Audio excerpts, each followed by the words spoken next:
Hey guys, I'm gonna call this the planet conspiracy or the the wandering stars, however you want to call that, because last time we talked about how the Cain got a sacrificial system and then a fire, and we proved that that was the Kundalini. So obviously a sacrificial system and a fire is going to need a priesthood.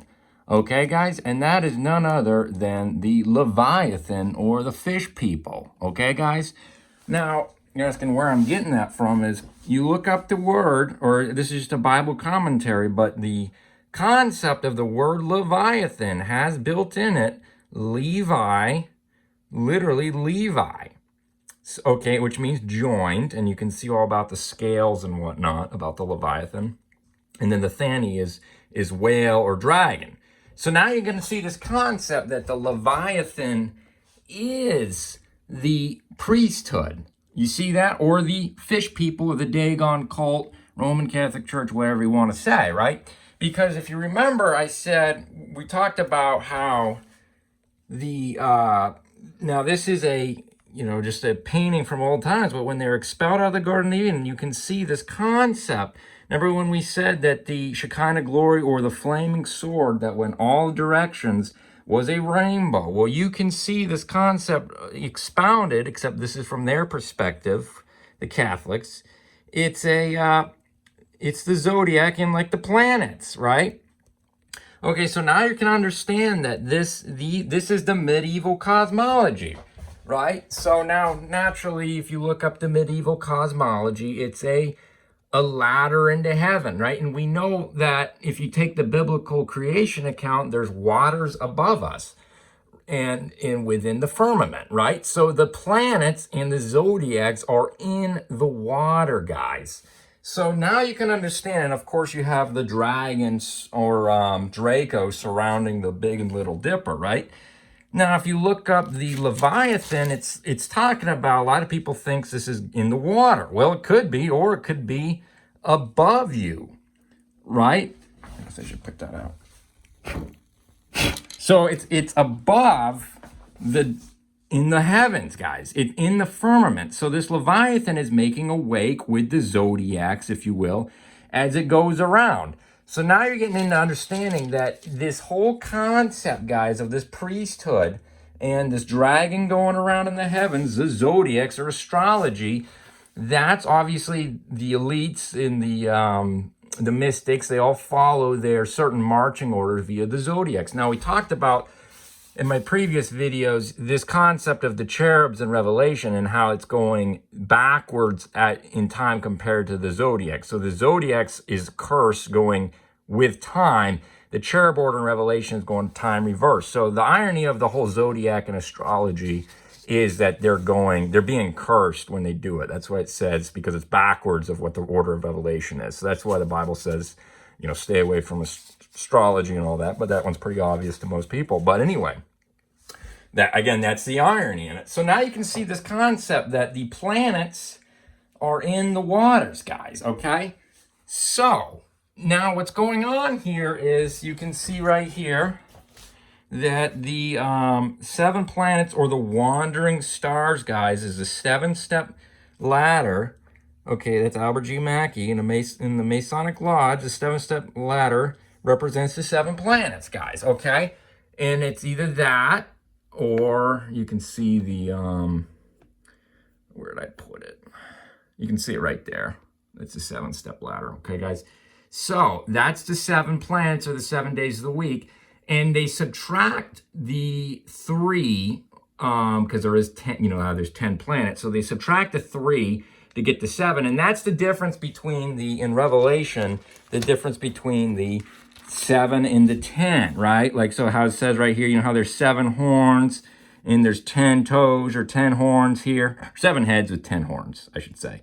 So now you can start to see this concept of, and we talked about each season you subtract 3. And so that's your mind. They start out with 10. That's the Ezekiel 28, the high priest breastplate. Again, their high priest is the dragon, guys, right? And that's the concept with this 7-step ladder. And that's what they're doing, okay? That's why everything's water, right? The law of water, if you will. Like you can see, like, think about this, everything's nautical. Why do you think the royals, they wear all these ship captain hats? You can see it, right? Of course, we talked about last time is you got the bridge and you've got the two wings of the eagle right here, guys, right?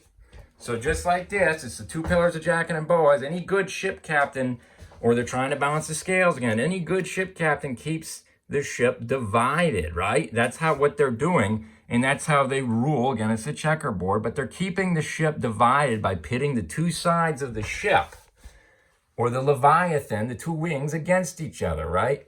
So now you can start to see that, and obviously we're in the law of water. Everything's water in the Bible, right? Like the courtroom, when you pass the bar, you're going, passing the sandbar, etc. That's what that stands for, and you're going in the deep water, right? That's why you consider a dead man. You need an attorney and all that.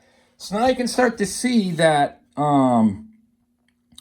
that's the idea with this, with the medieval cosmology. Okay, guys. So anyway, when they were expelled out of the Garden of Eden, if you look up the word for flaming sword in all directions, it's enchantment, flame, right?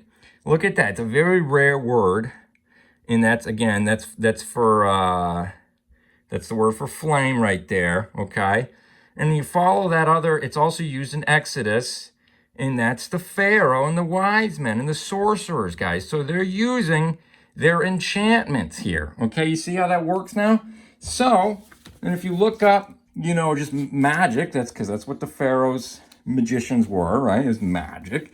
It was just another way of saying alchemy, right? So you can start to see ancient times, during the Middle Ages, all Europeans believed in magic, okay? And then the so-called science of alchemy, guys. And each planet has its own medical properties, per se, okay? So that's their little stairway to heaven.